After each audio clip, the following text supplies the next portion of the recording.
and one day I'm going to figure out how not to have my ring light feature a giant circle on my head. But until then, today I'm going to talk about what I'm going to call essential oil etiquette. And I'm going to talk about two things, unless I think of more while I'm talking. So, when you purchase essential oils, this part right here, um, I believe this bottle's empty, so I'm going to go ahead and do exactly what I'm telling y'all not to do. Oh no, it's not empty, so I won't be touching it.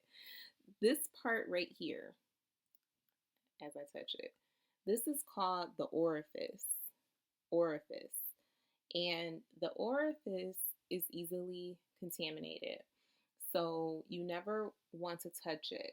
You don't want to touch it, and you definitely don't want to allow anyone else to touch your essential oil on the orifice because it will contaminate it, and you don't want to do that. It's happened to me several times where I've given my oil to someone to use, and they didn't know any better, and so they would just do that. And I would cringe internally because I didn't think to tell them the proper way to pour oil drops out. And so now my oil is contaminated. And if it's, especially if it's vitality, now I'm no longer going to be able to take it internally because now it's contaminated. And so that's the first thing. And then the second thing I wanted to talk about is the how to actually pour the oil out properly. So I have a toothpick, and inside the orifice, I think this is I think this entire thing is called the orifice.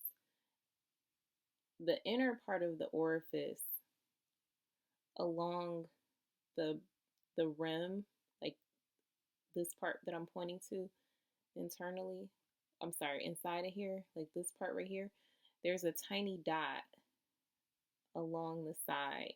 And the dot is about the size that a toothpick would make. And that's actually where the oil comes out.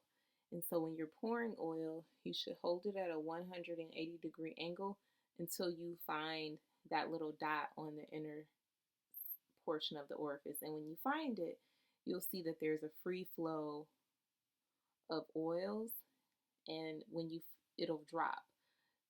You never want to just dump your oil like that. You don't want to do that because then you're going to waste your product and use much more than is necessary.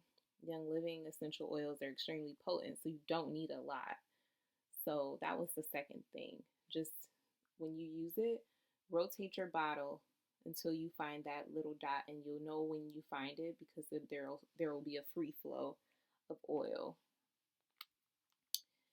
So that's it. That's all I wanted to share today. Thanks for, the oil that I'm now wearing is ginger.